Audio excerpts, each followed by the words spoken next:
जो चौथी बार वज़ीर आज़म बनना चाह रहा है बुज़दिल और डरपोक है। पूरा टब्बर सिर्फ लाहौर में फिर रहा है।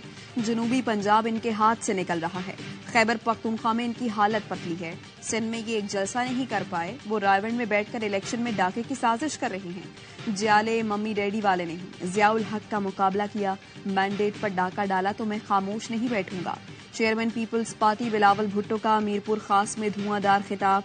कहा नून लीग के सियासी सहूलतकार पतंग वाले हैं जो नफरत तशद्दुद की सियासत करते हैं।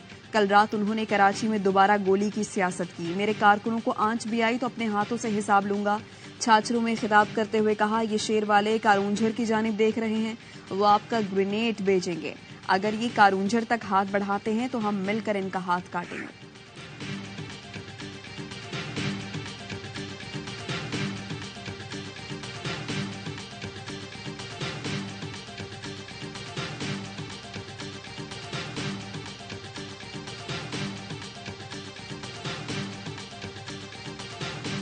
आइंदा चीफ जस्टिस बनने वाला जज था, इस्तीफा देके घर चला गया। बतौर वजीर आजम मेरी छुट्टी करवाई। हमारी हुकूमत चलती रहती, मजमे में कोई एक भी आदमी बेरोजगार ना होता। देखो घबराना नहीं है, उस वक्त तक चैन से नहीं बैठेंगे जब तक कि पाकिस्तान अपने पांव पे दोबारा खड़ा नहीं हो जाता। नवाज शरीफ ने भी कह दिया घबराना नहीं है। गुजरावाला में खिताब करते हुए कहा मेरा दिल नौजवानों के साथ धड़कता है, यूथ नून लीग के साथ है। बोले आइंदा चीफ जस्टिस बनने वाला जज इस्तीफा देकर घर चला गया, उसने मुझे सजा दिलवाई थी। इस्तीफा देने वाले जज ने बतौर वज़ीर आज़म मेरी छुट्टी करवाई। वो वक्त चलता रहता तो आज यहाँ कोई बेरोजगार न होता।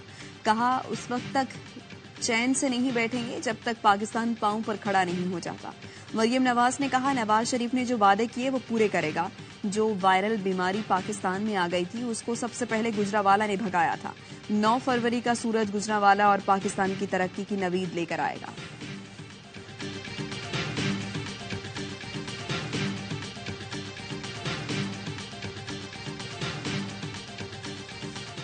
कराची के मुख्तलिफ इलाकों में मूसलाधार बारिश का धुआंधार स्पेल।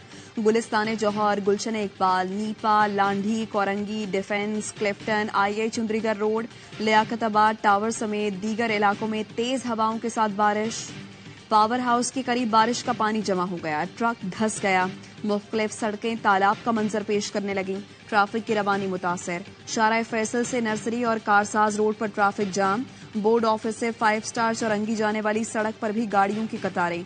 बल्दिया टाउन सेक्टर 9D में बारिश के बाद नाला उबल पड़ा, नाले का पानी सड़क पर आ गया। सड़कें ज़ेरे आब आने से शहरियों की मोटरसाइकिलें और गाड़ियां भी बंद हुई। कश्मीर रोड पर पार्क की दीवार गिरने से 2 अफराद जख्मी हो गए। बारिश के बायस एयरपोर्ट पर फ्लाइट ऑपरेशन भी मुअत्तल करना पड़ा। बारिश होते ही कई इलाकों में बिजली भी बंद हो गई। के इलेक्ट्रिक के 650 के करीब फीडर स्ट्रिप कर गए।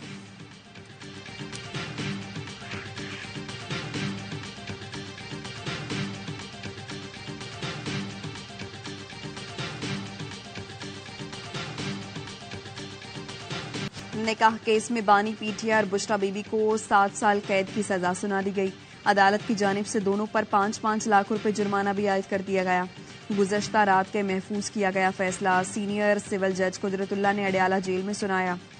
50 सफ़ों के तफसीली फैसले में कहा इस्तगासा साबित करने में कामयाब रहा। बानी पीटीआई और बुशरा बीबी का 1 जनवरी 2018 का निकाह गैर कानूनी था। ताज़ीरात पाकिस्तान की दफा 496 के तहत जुर्म साबित होता है।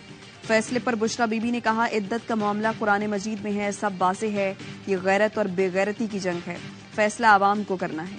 बानी पीटीआई का रद्द अमल था। इद्दत केस में रुस्वा करने की कोशिश की गई। तोशा खाना केस में वो सजा दी जो आज तक किसी को न दी गई। मर जाऊंगा, कभी डील नहीं करूंगा। बाहर से गुलाम आ गया, अब वो उनकी नौकरी करेगा। डोनाल्ड लू और बाजवा को एक्सपोज किया तो साइफर केस में उसकी सजा दी गई। जिन्होंने साजिश करवाई, मुदाखलत की, उन्हें कुछ नहीं कहा गया।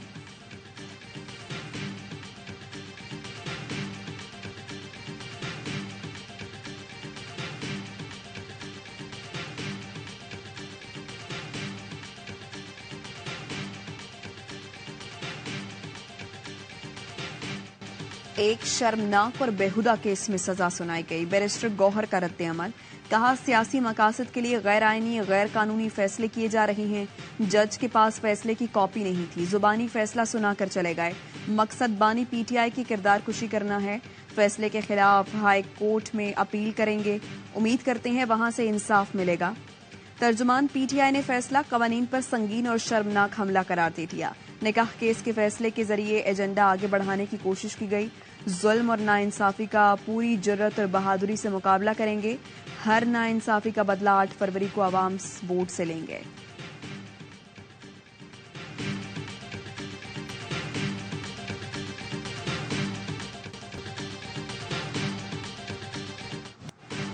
आवाम को बिजली का एक और बड़ा झटका। नेपरा ने बिजली 4 रुपये 56 पैसे फी यूनिट महंगी कर दी। इजाफा दिसंबर की माहाना फ्यूल एडजस्टमेंट की मद में किया गया। फरवरी के बिलों में अदायगी करना होगी। सार्फिन पर 39 अरब 80 करोड़ रुपए का इजाफी बोझ पड़ेगा। लाइफलाइन सार्फिन पर इत्तलाक नहीं होगा। नवंबर की माहाना एडजस्टमेंट में बिजली 4 रुपये 13 पैसे फी यूनिट महंगी की गई थी।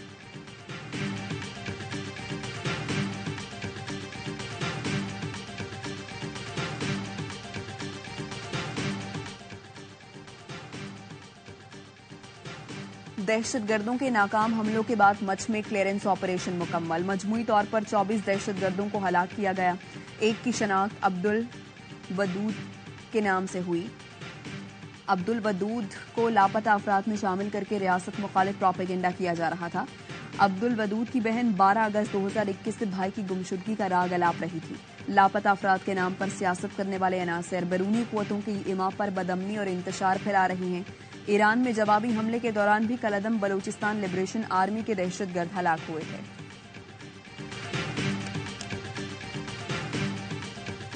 बलूचिस्तान में बारिशें और बर्फबारी। हर नाइट कोयटा शहरा पर ट्रैफिक मुअत्तल, गाड़ियों की कतारें लग गईं। चपर फीट के मकाम पर बारिश और बर्फबारी के बायस गाड़ियां फंसी रहीं। मुसाफिरों को मुश्किलात। और माड़ा के पहाड़ी इलाकों में मूसलाधार बारिश के बाद बसूल नदी में तुगयानी।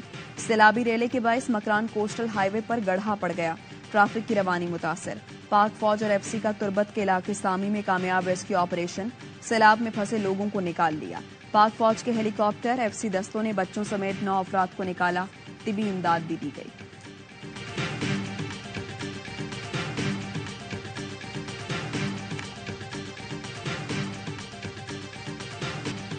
रफाह के सेफ जोन पर भी हमले। इजरायली दहशतगर्दी जारी। बमबारी में 34 फलस्तीनी शहीद। 10 लाख से जायद बेघर फलस्तीनी रफाह में महसूर। भूखे प्यासे बीमार शहरियों के पनाह लेने के लिए इमारतें कम पड़ गईं। खवातीन तबाहशुदा स्कूलों में बच्चों को जन्म देने पर मजबूर। खान यूनिस में भी इजरायली फौज का मुहासरा और शेलिंग। सेहूनी फौज ने फायरिंग करके 8 निहत्ते शहरियों को शहीद कर दिया। गजा में शहादतों की मजमूई तादाद 27,238 हो गई, जिनमें 12,000 के करीब बच्चे भी शामिल हैं।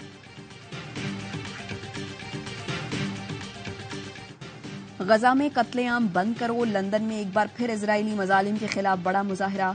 मजलूम फलस्तीनियों से इजहार यकजहती के लिए बड़ी तादाद में लोग सड़कों पर निकले। फजा में फौरी जंगबंदी और फलस्तीन की आजादी के नारे गूंजते रहे।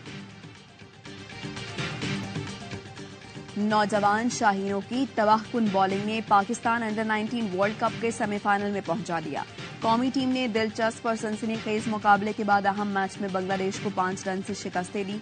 उबैद शाह की शानदार बॉलिंग ने जीत में अहम किरदार अदा किया। 5 विकेटें लेकर बंगाल टाइगर्स को धूल चटा दी। कौमी टीम पहले खेलकर 155 रन बना सकी थी। हदफ के ताक़ुब में बांग्लादेश की टीम 150 पर ढेर हो गई।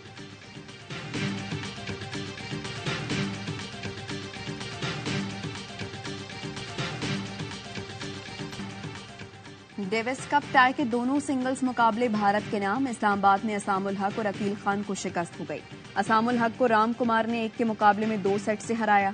अकील खान को श्रीराम बालाजी ने स्ट्रेट सेट में जेर किया। आज 1 डबल्स और 2 रिवर्स सिंगल्स मुकाबले खेले जाएंगे।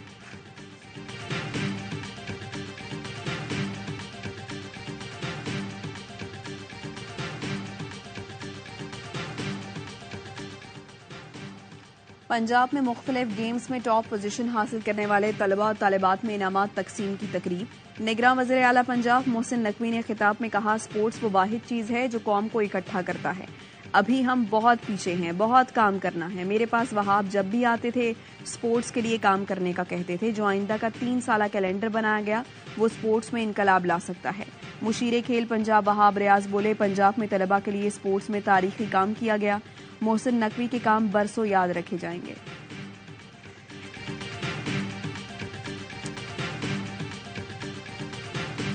कराची बोट क्लब में सालाना इंटर स्कूल रोइंग के मुकाबले 27 स्कूलों और यूनिवर्सिटी के 500 से ज्यादा रोयर्स हिस्सा ले रही हैं। लड़कियां भी अपनी सलाहियतों का लोहा मनवा रही हैं। 3 रोजा इवेंट में मुख्तलिफ एज कैटेगरीज के मुकाबले जारी हैं। फाइनल राउंड में इख्तितामी तकरीब आज होगी।